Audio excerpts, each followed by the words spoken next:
a choisi de garder le barrage et de faire une passe à anguilles. Alors sur ce projet, on va dire, il y a deux grandes thématiques. La restauration de la continuité écologique, donc la montaison de la passe à anguilles, et dans un deuxième temps, le confortement du barrage en lui-même et sa réfection.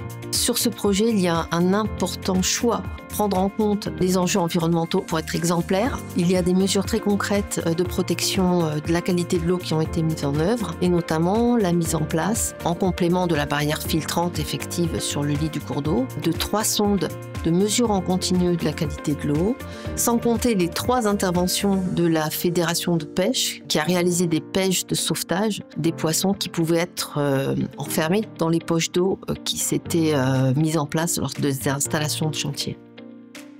Au 20 juillet, l'installation de chantier est finalisée. On peut enfin démarrer les travaux.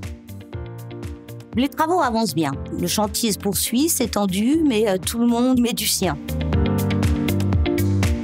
Jusqu'au 27 octobre, en moins de 30 jours, vont tomber 430 mm de précipitations.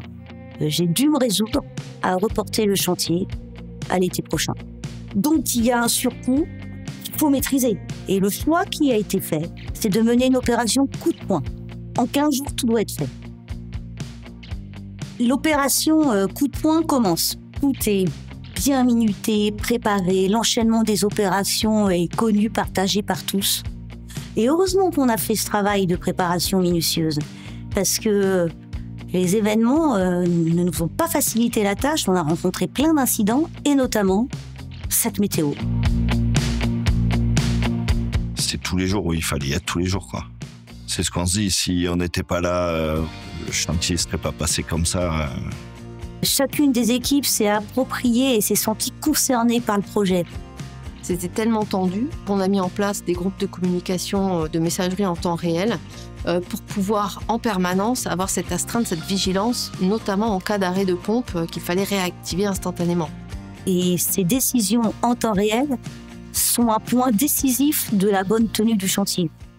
Finalement, on y est arrivé. Enfin, l'étang est remis en eau début novembre.